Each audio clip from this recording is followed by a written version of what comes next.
Nous sommes 4, nos noms ne vous diraient rien, mais je suis l'une d'elles. Nous sommes là pour chercher. Chercher à propos du réseau Hartmann. Réseau d'ondes telluriques, sorte de courant électrique qui circule dans la croûte terrestre. Personne ne semble comprendre nos costumes, mais il ne s'agit pas de science-fiction.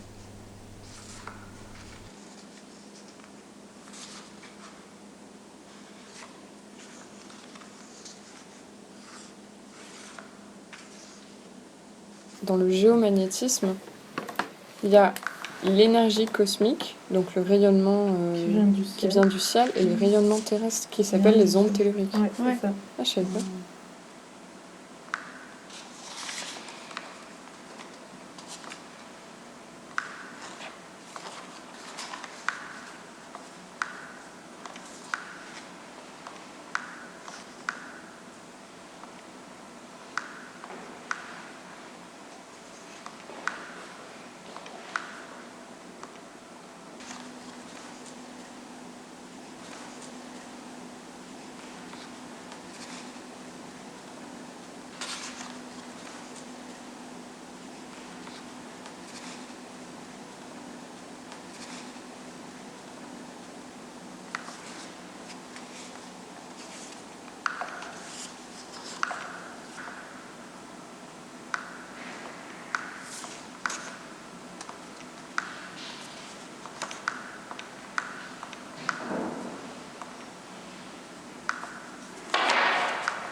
C'est trop bien. Ouais.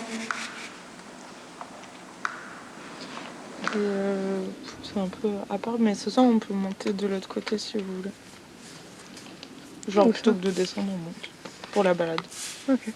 Si ça vous va.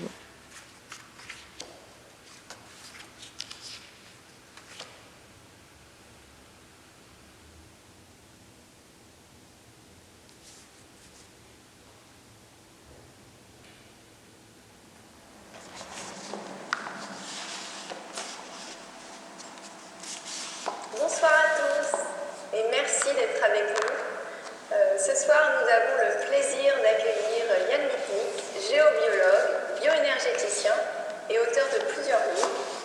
Le sujet de ce soir, pourquoi communiquer avec les présences et comment faire. Donc merci Yann de ta présence. Je te propose de te présenter et de nous parler pourquoi communiquer avec les présences et comment faire.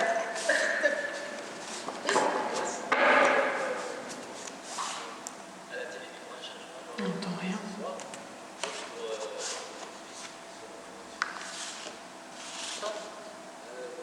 Et c'est qui lui? Je ne sais pas, mais qui est très très élevé dans la hiérarchie, qui m'a Yann Lipnik. apparemment, Vibra-conférence avec Yann Lipnik. Ok. c'est un central de la Terre, en fait, c'est une connexion. Donc,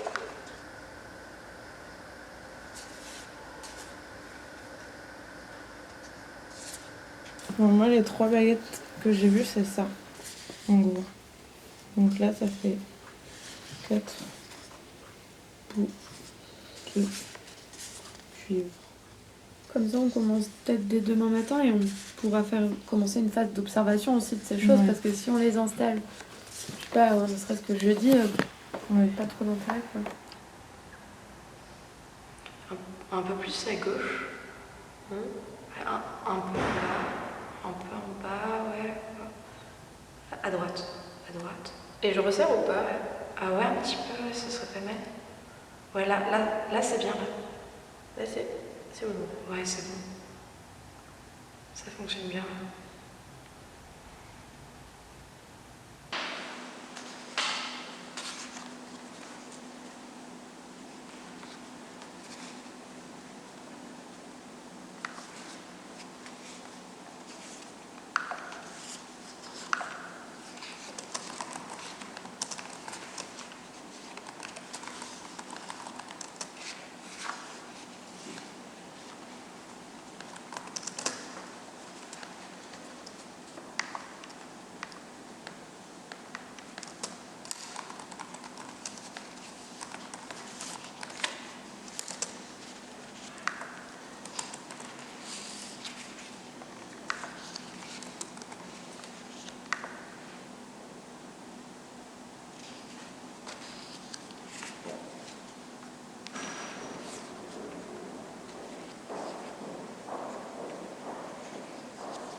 Bon, j'ai fini.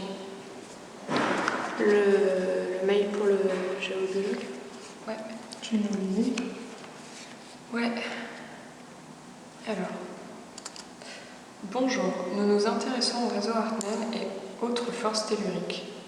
Nous tentons de nous renseigner sur l'historique du village de Belmontel, construit à Même-la-Roche, au milieu d'une vallée. Nous avons interrogé différentes personnes comme un tailleur de pierre qui connaît le Rougier Aveyronais et d'autres personnes ayant un accès aux archives plus officielles de la région, journalistes et autres curieux. Nous nous entraînons aussi à détecter les réseaux connus type Hartmann à l'aide de baguettes de cuivre. Nous sommes débutantes dans le domaine. Au détour de nos recherches, nous sommes tombés sur votre site et sur l'histoire de l'abbé et le dragon qui nous a intrigués. Curieux d'en savoir plus, nous aimerions savoir s'il est possible de vous rencontrer afin de connaître plus sur ce qui vous anime et ce qui anime cette maison. Merci d'avance pour votre réponse cordialement.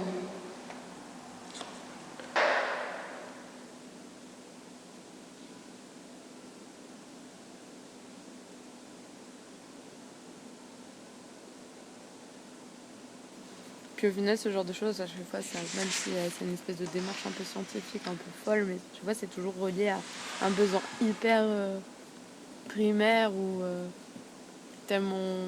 Enfin, souvent, c'est est-ce que ma maison est bien? Ouais, c'est Est-ce hyper que humain et hyper... est-ce qu'il va pleuvoir vraiment? Enfin, c'est ça que j'aime bien, c'est que tu déploies de gros moyens, tu t'éloignes tellement de nos réalités quotidiennes pour au final, le but c'est un truc hyper terre à terre, quoi.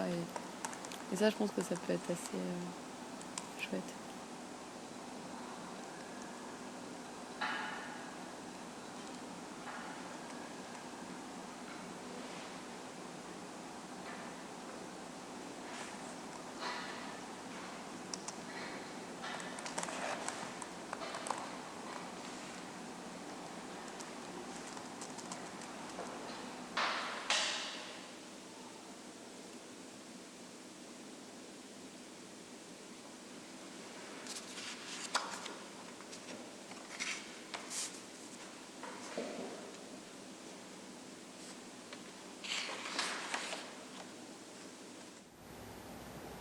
Et là, tu ne bouges plus.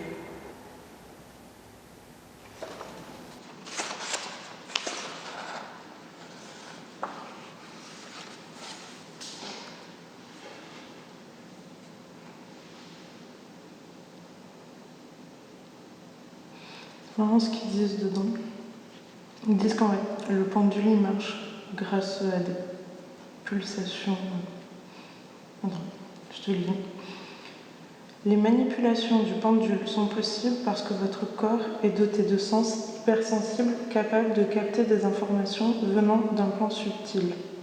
Il les canalise vers votre subconscient qui les transmet à son tour à votre conscience, à travers d'imperceptibles réactions inconscientes des muscles s'exprimant sous la forme de vibrations du pendule. Le mouvement du pendule dans votre main ne serait de ce fait que l'aspect visible de votre capacité physique de capter autant de vibrations pour les transformer en réactions musculaires.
En gros, le quadrillage, il fait 2 mètres par 2 mètres 10, Ouais.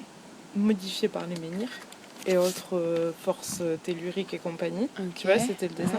Ouais. Et le dessin, enfin la bande de quadrillage, et j'imagine que c'est ce qui matérialise avec les feuilles de papier, fait 21 cm. Dixit en a 4. Par contre, dans son environnement ici, on peut constater que nous avons les bananiers qui sont grillés. On a les sapins qui ont de la difficulté à pousser.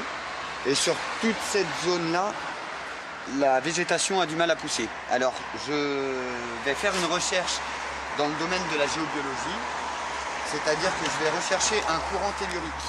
Alors, ce que j'appelle un courant tellurique, c'est une prise à la terre, soit d'un transformateur EDF, une antenne relais, ou autrement, on peut avoir tout ce qui va regrouper ou produire des sources d'énergie. Et une prise à la terre va envoyer un rayon, ça peut être...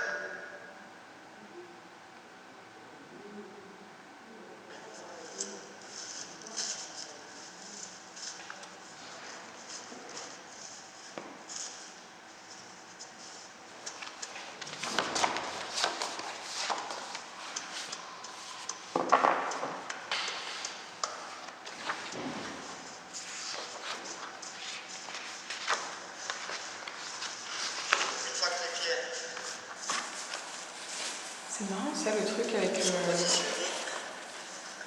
la pierre de menhir. C'est quoi? Je sais pas, il y a un mec qui plante une pierre. Ah, comme on avait entendu parler, dans l'acupuncture de la terre avec les pierres. Et là c'est pour l'électroculture. Ah ouais. De l'électroculture avec une pierre. Ouais, apparemment ça débile les courants telluriques. Ah d'accord, c'est une pierre spéciale? Non, je crois pas. Et ici, on est de polarité positive. Et la face nord, ça, c'est la face nord. Donc le nord, il est ici. Le sud est là, pardon, et le nord est ici. Donc, pour neutraliser mon courant tellurique, je vais orienter ma face nord. C'est juste un espèce de procédé apparemment. Avec des... Là, elle est un peu effacée avec la pierre.